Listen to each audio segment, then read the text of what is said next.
النهاردة هعمل معاكم ألذ وأحلى كباب حلة ممكن تعملوه في البيت. بجد خطير يا جماعة وسهل قوي، بنعمله كله في حلة واحدة. أول حاجة هحط معلقة سمنة ومعلقة زيت، هسيبهم لحد ما يسخنوا على النار. وهكون محضرة اللحمة بتاعتي مقطعها، هقول للجزار يقطع لي اللحمة كباب حلة، وهنزل بيها على الطاسة تكون سخنة جدا عشان ندي للحمة صدمة.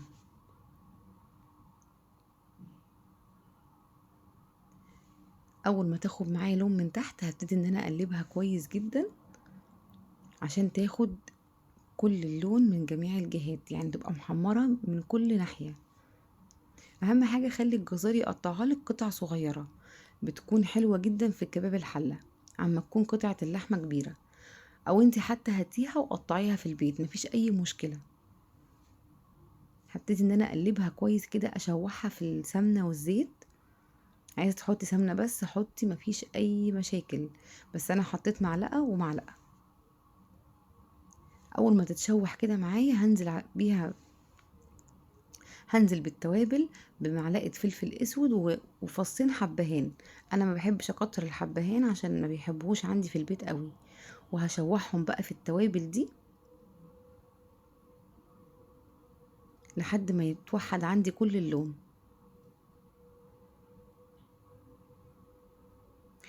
كباب الحله ده انا هعمله بالثوم مش بالبصل. هكون مقشره راس ثوم كبيره، يعني نقي كده اكبر راس توم عندك في البيت عشان يبقى طعمه حلو وطعم كده، بيبقى طعمها لذيذ جدا يا جماعة. والثوم ده ما بيبانش في الاخر خالص، بيتحول لصوص بني كده، بيبقى طعمه رائع. في ناس ما بتحبش الثوم انا عارفة، ممكن تعملها ببصل، بس انا بحب اكلها بالثوم.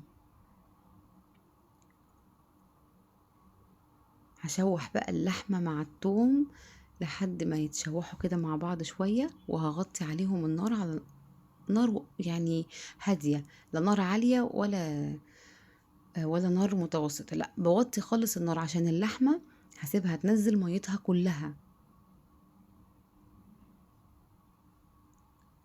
اول ما المية بتاعة اللحمة نفسها تتشرب، اهم حاجة كل شوية تفتحي تشوفي عشان اللحمة ما تلزقش منك في الحلة. اول ما تتشرب المية كلها تكوني مخلية جنبك مية سخنة عشان ننزل بيها نسوي اللحمة. احنا كل ده بنشوح اللحمة، مفيش اي تسوية كده. اللحمة بس نزلت ميتها واحنا هنكون مسخنين مية جنبينا. ما ينفعش اولا ننزل بمية ساقعة على اللحمة، لازم تكون المية سخنة. هنسيب بقى اللحمة لحد ما تستوي تماما على نار هادية، سيبيها بقى براحتها.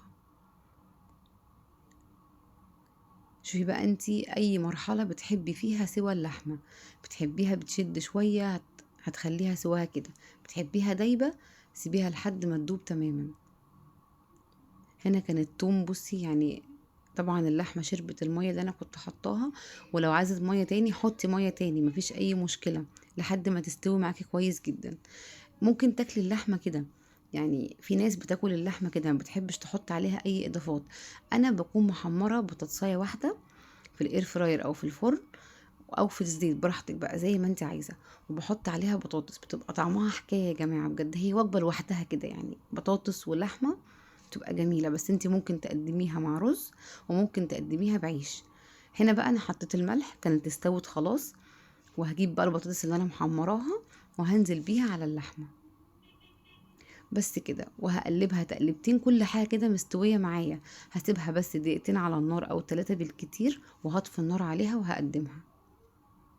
بجد خطيرة يا جماعة وسهلة جدا وبسيطة. جربوها بجد بالطريقة دي هتاكلوا احلى كباب حلة. جربوها وان شاء الله تعجبكم.